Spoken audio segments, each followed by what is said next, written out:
In this life, where uncertainty is prevalent, one thing is for sure: the reality of death.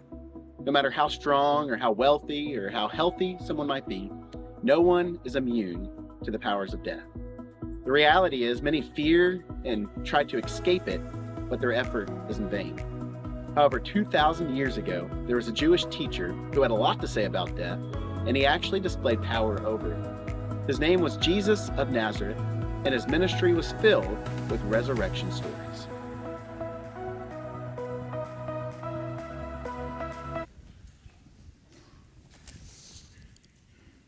Morning. So much of who we are today is reflected on what has happened in our past. And a common technique in movies or television series is the flashback. And in the flashback, you're dialing in on a character's story as you're getting to know that character, and as that character's life is developing and story is being told, it often, a flashback will go back to a period in time that was a defining moment for that character. And in this morning's stories that we're going to look at in Luke chapter 8, I want to take us back to a flashback and look at the story of 12 years before the stories that we're going to look at this morning. And the first story flashes back to 12 years of joy, to this young Jewish couple who were gaining stature in their community and gaining stature in the synagogue. It was almost as if this young man and his wife, he was on a trajectory to be a leader one day.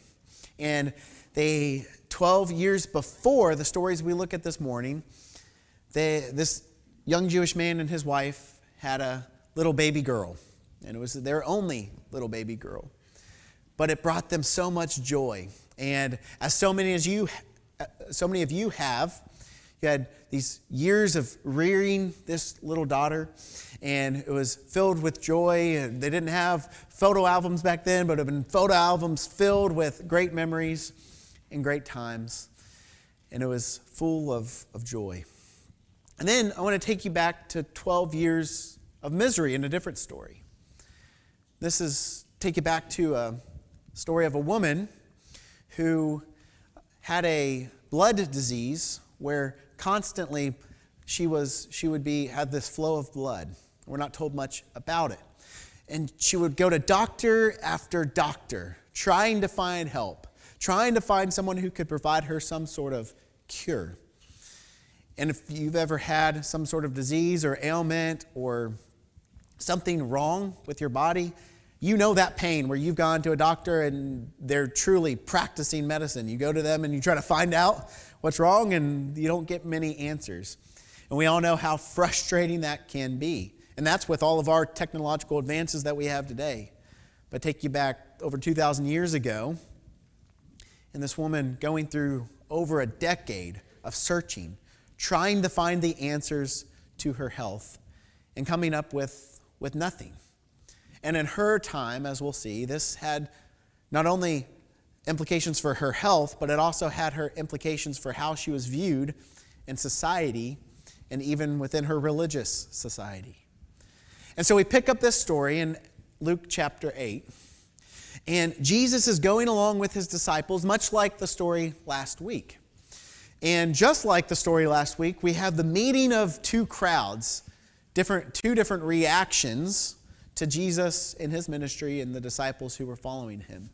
We finish up with the story in Acts 8 that we won't go into much, but Jesus has just cast out a demon from a demon-possessed man, and he had cast out the demons into a herd of pigs, and the pigs do this kind of weird thing, and they run into the ocean or into the sea, and they all die.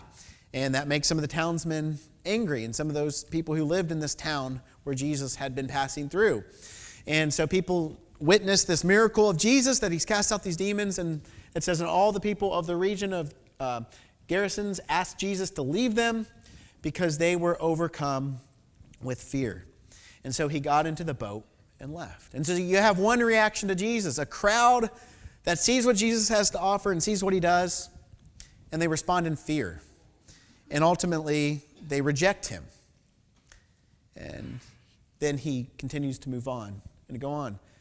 But in contrast to that, it says, now when Jesus returned, a crowd welcomed him, for they were expecting him. And we all have different reactions to Jesus, just like these crowds. And that's a constant theme throughout the ministry of Jesus, is some who would accept him, some who would reject him. But among that crowd who welcomed him was a man. And it's kind of funny, as we look at how to pronounce this man's name, I'm always conscious, I want to pronounce things right when you preach. And this will give you a little insider knowledge to how that works and thinking about how to pronounce things. And so I have a very unsophisticated way to figure out how to pronounce a name like that. Is I went to Bible Gateway, and you could see all the translations in audio Bibles because I was having trouble. How do you say this? Is it Jairus? Is it Jairus? How do you say it? And every translation that I listened to try to figure out how to say it said it differently. Whether it was Jairus or and they all said it in such an academic, Jairus or Jairus, and like they knew, that was the way to pronounce it. But the fact is, everyone pronounces it differently. And so I'm going to go with Chad. Chad determined it today. We're going to say Jairus. So it says, then a man named Jairus, a synagogue leader, came and fell at Jesus' feet, pleading with him to come to his house. So Jairus was that young man, 12 years before, who had had a little daughter and had these 12 years of joy of raising their daughter, had just memory after memory of his daughter, and everything was good. Everything was great. But he comes and says he falls at Jesus' feet, which is odd because he's a synagogue leader. And if you read through the Gospels, you realize it's a theme that it's sort of up in the air whether or not Jesus is going to be received well by the leaders, the Jewish leaders, or whether he's going to be rejected. But this one does something different. Rather than rejecting Jesus and sending him out, he falls at his feet, which is sort of a shocking reaction to what we would expect from the religious elite at that time. And says he fell at his feet and pleaded because his only daughter of about 12 was dying. And so yes, there were all kinds of different reactions to Jesus. But in this instance, we see this respected Jewish leader falling at Jesus' feet, pleading with him to do something about his daughter. And it's interesting because so many of the religious leaders rejected Jesus. It's interesting that this man comes to him for help. Most of the times they were sending Jesus packing, telling him to get out of town. In this instance, he was asking for help. And I don't know, but maybe it's just the fact that when we are brought to our knees by the facts of life and the circumstances of life like this, where 12 years of joy comes to an end, or it seems like it's coming to an end as his young daughter is dying. And so for him, reality becomes crystal clear in that moment. You ever experienced that before? Where it seems like when you're faced with the realities of life, the hardships of life, all of the sort of issues that are going on in our world seem so small because right now you are facing a crisis, you're facing a challenge, and it brings us to our knees. And for people of faith, it brings us to the feet of Jesus as well. And that's what it did for this religious leader. Who is this man, all the political implications of who this man was, and all the debate and all the hearsay, all that was put out of his mind. He was sort of crystal clear on a path. If this man can help, I need to go to him. And that's what Jairus does. He comes to Jesus, falls at his feet, and he asks for help. And Jesus apparently said yes. It says, and as Jesus was on his way, the crowds almost crushed him. Apparently there was some needed travel that needed to take place for Jesus to go to his house. But as he was doing that, as we said, the crowd had welcomed him. And this crowd was so excited to see who he was. They'd probably heard rumors about who he was, or they had witnessed one of his miracles. They were coming around him and crushing him. And you have to imagine this was frustrating for Jairus. His daughter is dying, and he doesn't know how much time she had left. And now it's one of those moments where you're trying to get going, but you're stuck in a traffic jam. You ever have that? Seems like traffic is moving, just flowing until you're in a hurry or until you're a little bit late.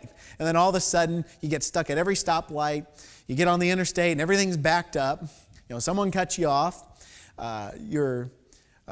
You come up to one of those four-way stops, and there's like lines on all four corners, and you're going to have those kind of awkward waves where you're going to go, and then you stop going, and then you kind of give that little wave, and then finally someone goes.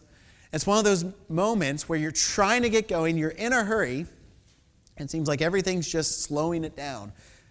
Now, the text doesn't go into that much, but I imagine Jairus had some of that anxiety of knowing that his daughter only had so much time, and he had heard that Jesus can heal the sick.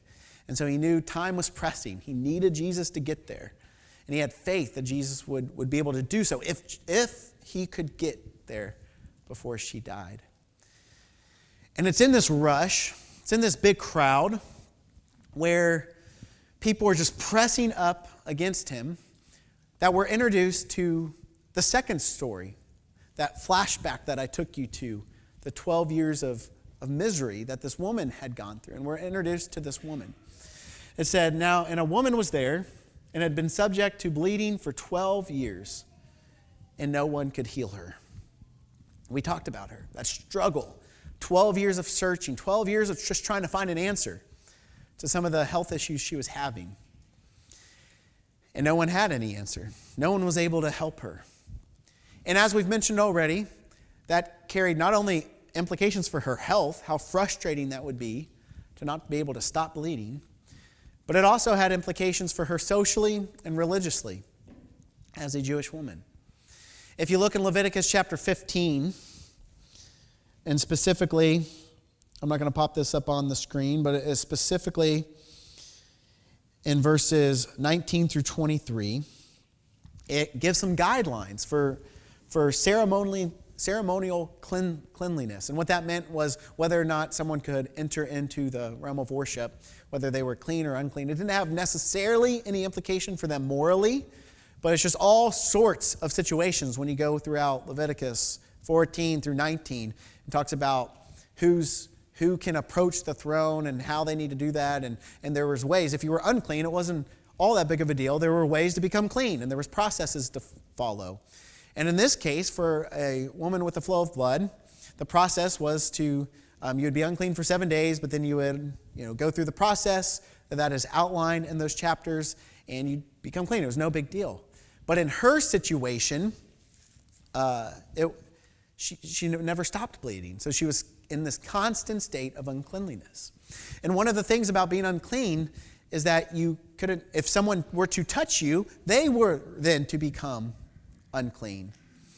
And so in that case, no one would want to touch her. They would not want to become ceremonially unclean. And there's a lot there, a lot that we could talk about that we don't have time to go into this morning, to talk about that sacrificial system and cleanliness and all that, and what it means to be clean or unclean. But to suffice it to say, the fact that she was constantly in the state of being unclean would have meant not only that she had probably not had many opportunities to experience a hug or a human touch for 12 years, but also the fact that she would be excluded from the worship and not be able to come into the gathering of people. Not to say that she couldn't seek God, but she was excluded from the community. And isn't that a big deal? Didn't we feel that during COVID and the pandemic when the church was unable to gather together? Didn't you miss being able to just go up and hug your brother and sister, to shake their hand, to be able to see their whole face, not just their eyes? We crave that interaction with our brothers and sisters in Christ. We missed that during the pandemic. Yeah, we're grateful we had the technology to be able to watch on the screen. We still have that capability for many who can't be with us or are traveling. But at the same time, there's just something about being together, being gathered together with our brothers and sisters in Christ, hearing the voices in person and not through the speakers on an iPhone. Something we longed for. And so we can understand where this woman was coming from. Excluded from that gathering, likely, for 12 years because of this issue she had. It wasn't just a health issue. It had all sorts of implications for a first century Jewish woman. And she was affected by that. No one could heal her. She couldn't find the answers.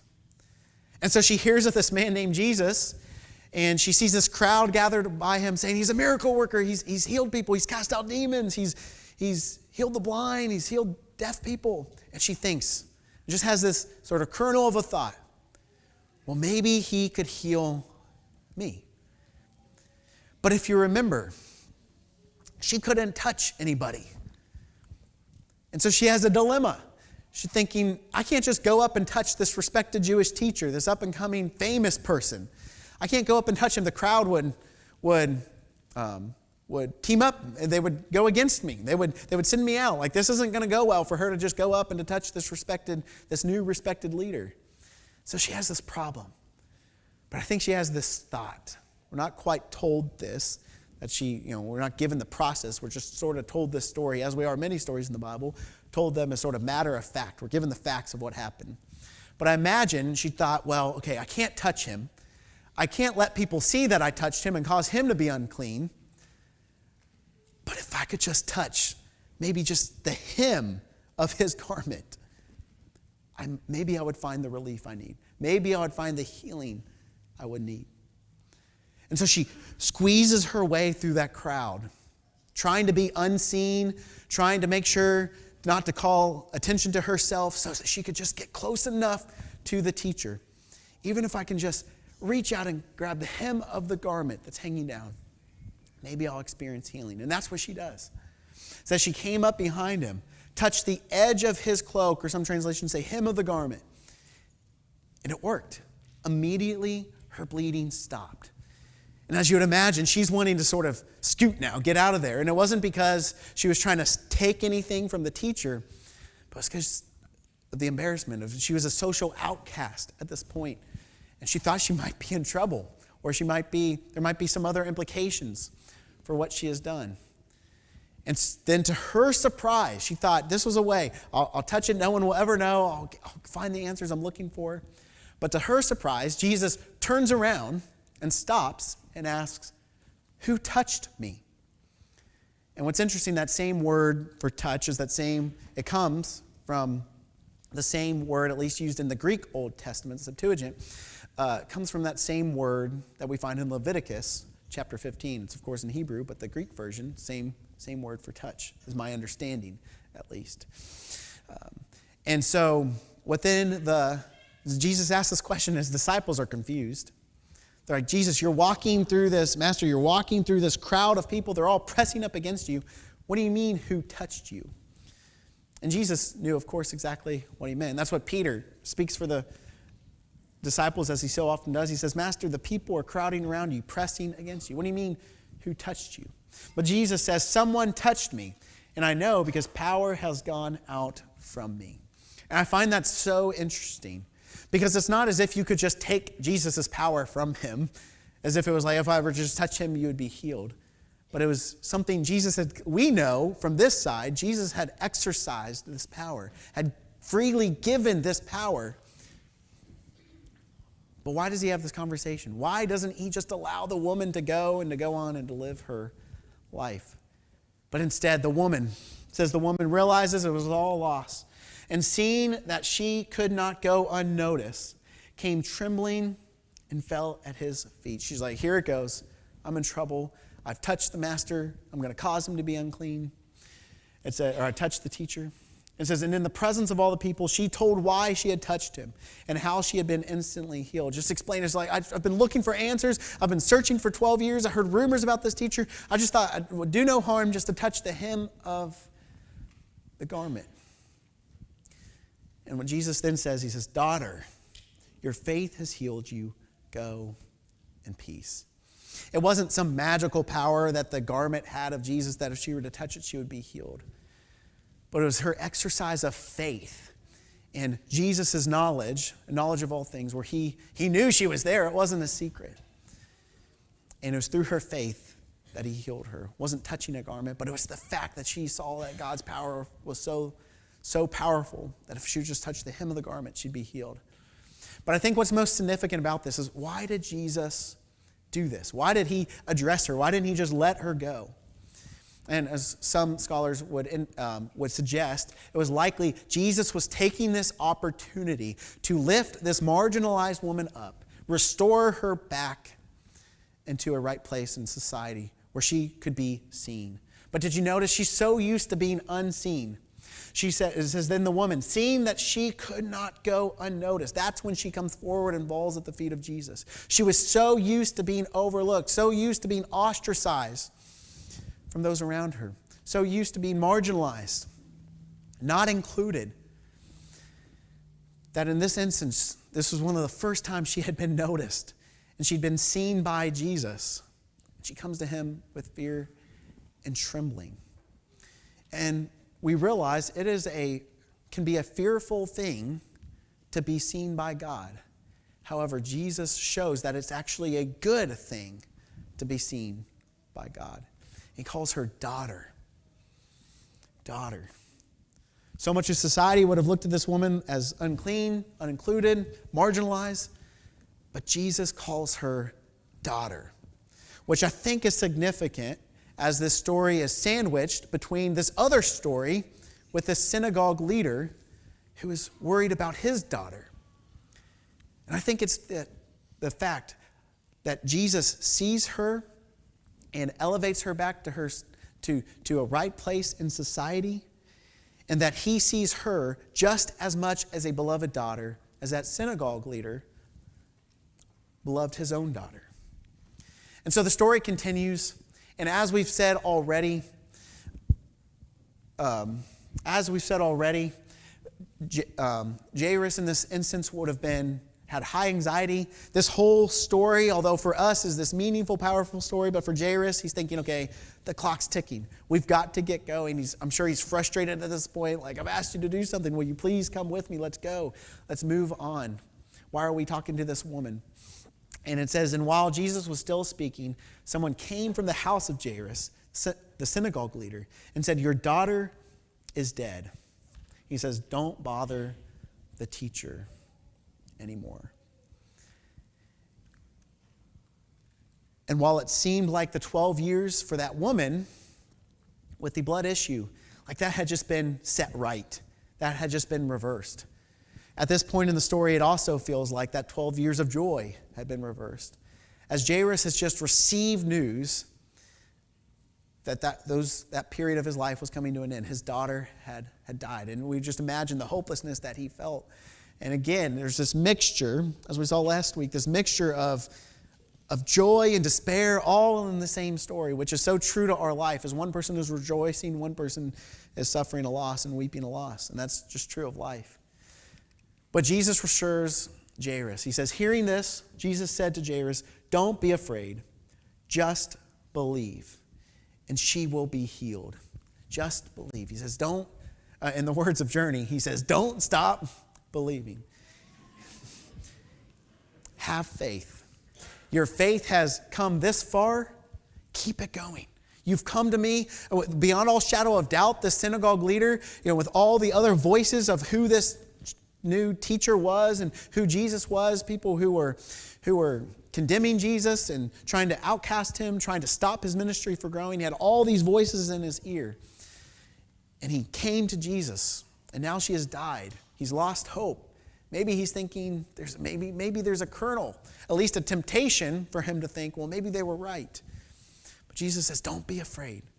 Just believe. She will be healed.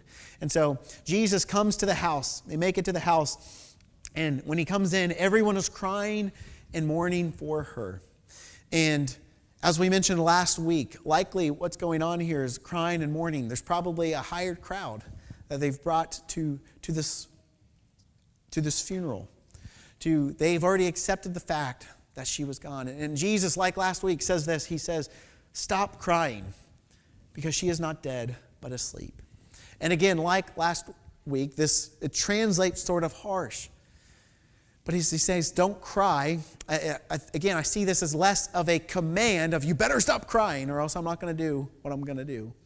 And more of Jesus wiping their tears from their eyes and saying, this is going to be okay.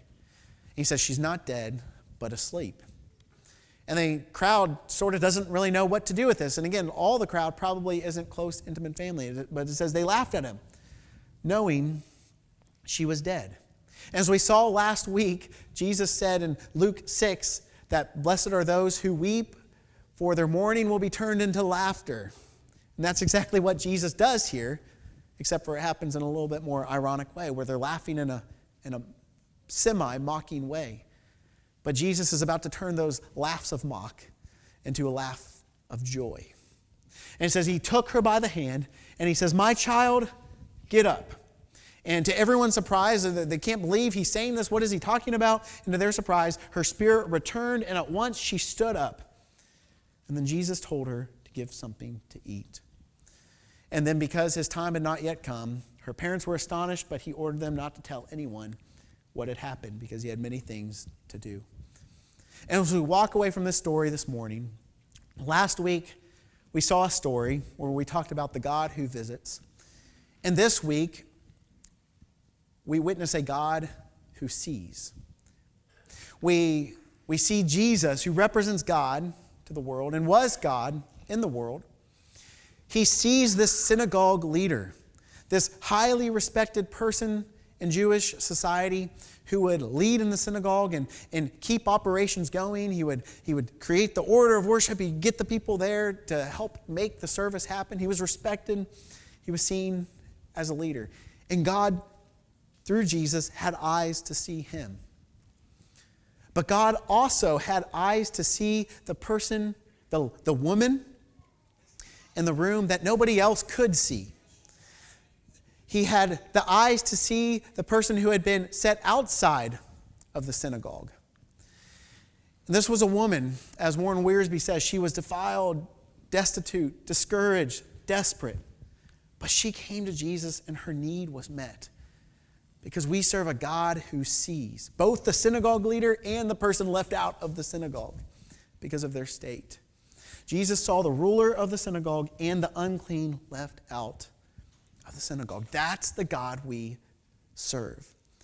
And he's able to see each one in this room. But he's able to see all of his creation outside of this room. People who look different than us. People who act different than us. And that's what we learn about Jesus in this story. And we learn about God in this story. Not only that he's able to see each person for who they are, that they're created in his image, and that they're worthy of love. But we also see that God willingly works in their life. No matter what their situation is, God is working in their life to draw them to him. And so what we learn is that God's power is not constrained by our expectations. Right? Our expectations is that God would do good to the synagogue leader, the man who has devoted his life to serving in the synagogue. But we wouldn't think that God would be working in the life of the person who's in the state of uncleanliness, the person who's been marginalized. We always think that God's going to work in the person who has done everything. And not to say in this case that the woman had done anything wrong, but from a society, or from expectations of our society. Right? God's power is not constrained by our expectations. If we take it to a situation of those who are living a life trying and striving to do good and to follow Jesus compared to those who live in immorality, right? Our expectation that God would just work in the one who is following Jesus, trying to do what's right. But God continues to work even in the lives of those who are immoral, which is different than this situation, but I think that's true as well. We want to see them come to Jesus, but God wants them even more. God wants and is currently working to draw people to him. And then the other thing we learn is that God's power is not limited by our timetable. God's power is not limited by our timetable. And that's what we see Jairus struggling with. He says, no, she's dead. There's nothing more that Jesus can do. And that's what his household, that's how they felt. But what's so miraculous is about this story is that Jesus not only had the power over disease and sickness, but he had the power over death and the ability to reverse the effects of death. But this story, just like last week, this resurrection story, is not just about God's power, but it's about God's invitation to you and me.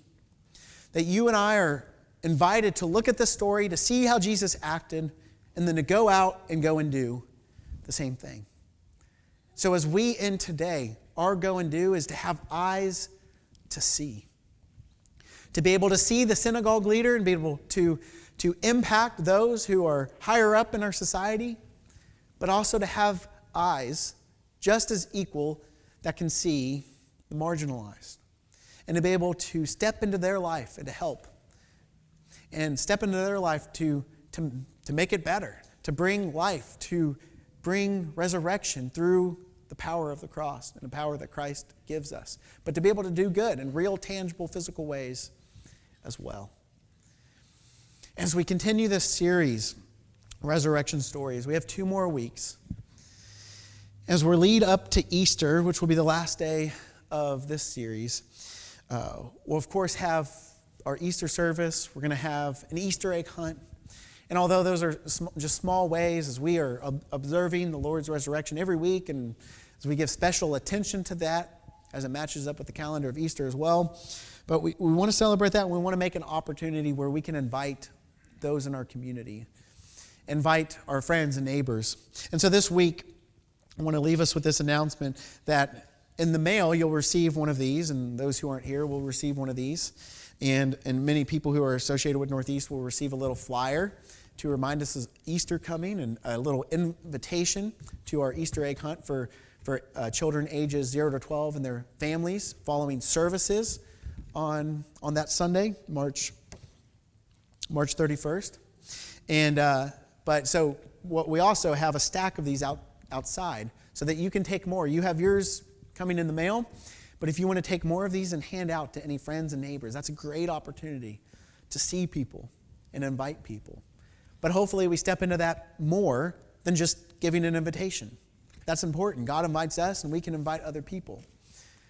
But that we step into people's life in real ways and bring life through the power of Christ and His Spirit that He gives us to show up, serve, be the hands and feet of Jesus to help all people as we strive to draw people to Him.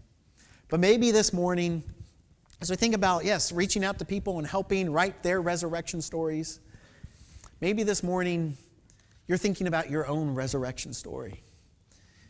And there's things in your life that aren't right, and you know it, and it needs resurrected. The truth is, none of us can resurrect anything. None of us have the power to bring life of our own being or to produce fruit in an effective way. That only comes through the power of Christ and the power that His Spirit who dwells within us gives us to produce life, to produce fruit. And maybe this morning you need a little bit of that power that comes through the blood of Christ and the power of His Spirit. And if that's you this morning, then we invite you in just a moment to come forward as we sing. Whether it's to get something off your chest, or whether it's you want to confess Christ this morning and be resurrected in baptism. Or if this morning there's something you want to bring to a couple of our elders privately, you can do that in our prayer room in the Kidman wing on my right, your left. Whatever your need is, we give you the invitation to come as we stand and while we sing.